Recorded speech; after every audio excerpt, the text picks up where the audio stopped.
Hey guys, so what did it mean to you to be honored tonight with on Hollywood's Rock Walk? Well, to me, it's more about the fans than anything else. I mean, because it should be the fans that put us here. I mean, the Maiden's always been a band which has been outside of, you know, the control of the media and people like that, and the, you know, whatever they're called, tastemakers and all this bullshit. So, as a Hollywood event, it's utterly meaningless to us.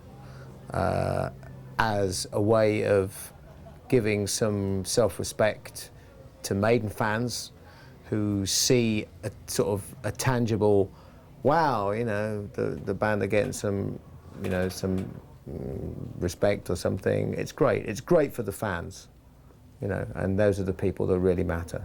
Yeah, so Adrian, how important is that respect to you? It's really important that you know that this is not Adrian. Oh, I'm sorry. You know, because you're supposed to be the journalist, and you obviously don't know your ass from your elbow. His name is Janick. Oh, sorry, Janick. Yeah, my feeling on it is, it's, someone said John Lennon's out there. If it's good enough for him, it's good enough for us. But I'm with Bruce, you know, I just think for the kids, I think it's a great thing. But yeah, I didn't get into the business to put my hand in some cement. I wanted to play some music, and very difficult to get it on the airwaves and on the various music stations now. So it's nice to do something like this because it brings the band out a little bit out of the open, and people can see that the band are still around, live and kicking. Yeah. What for you when you look at the other people who are here? I mean, does it, you know, is it exciting to be in the company of you know, the Hendrixes, the Pages? Well, you know, it's Did an honour. Hendrix put his hands on this in the rock walk? What's that? Did Hendrix put his hand in the rock walk? Good question. I'm not sure. Well, to be honest, we got to be quite. I thought he died before they built the Guitar Centre. I would think so. Yeah.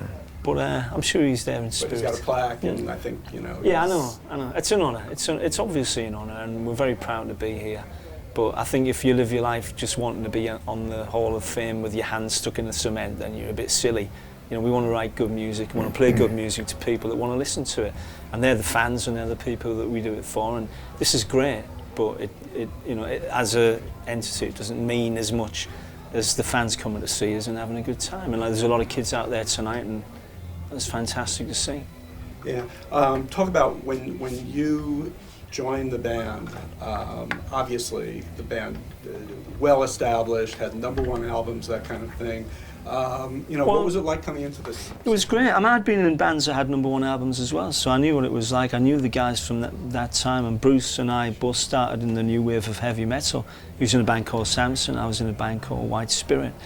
And so we knew each other, we'd seen each other playing, and it was fantastic. I was actually working with Bruce in a solo capacity, and I had no intention of joining Iron Maiden at all until Adrian decided he wanted to leave. And they asked me, so you know, it was great. But I knew the guys already, and we come from a background where we like the same kind of music and very varied musical influences between the band. We're all about the same age, so it wasn't, you know, it was actually quite good because we knew each other quite well before I joined the band. So it wasn't like I was coming into something that was totally alien to me. And I'd done a lot of the gigs that these guys were playing before as well. And I'd worked with Bruce, which was quite handy, really. Yeah. Bruce, what is this is your last Ozfest gig tomorrow. What's Ozfest been like this year? The reviews that I've seen have been pretty amazing for you guys. Yeah, it's been good. I mean, the problem we have is the problem we always have in summer gigs in America, which is that these sort of venues half the time are not set up for metal. They're just not designed for metal shows. They're not designed to have a GA pit where kids can go nuts. The orchestra seats all get given away as freebies to people who may or may not, you know, they're just people who rubberneck on the radio and phone up. They may or may not be real hardcore Maiden fans. Those should be the people who are at the front.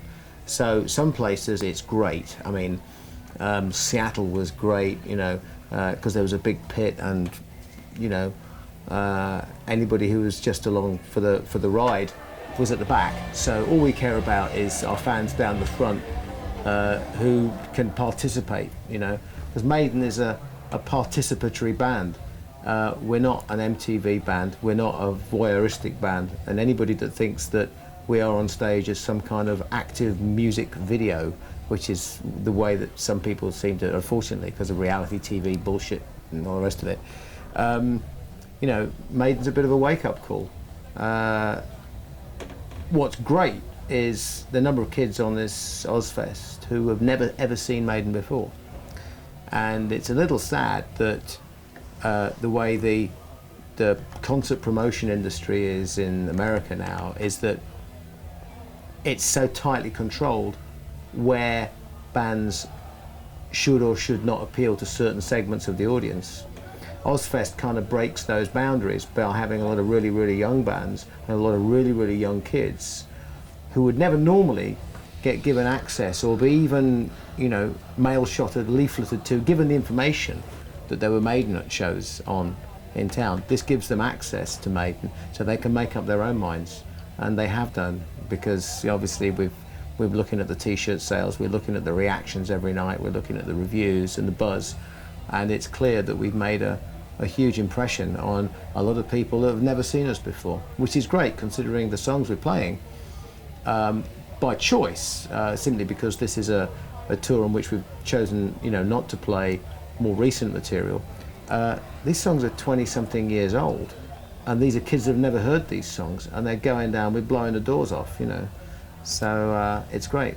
So when you when are you going to come back and do your own show? Are you looking to do that? Well, the first thing we're going to do is make a new record, because Maiden is not about a nostalgia trip, even though we've obviously been playing these, you know, older songs.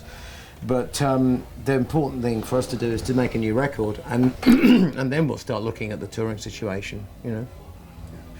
So that's a good point to stop. We'll switch now. Yeah.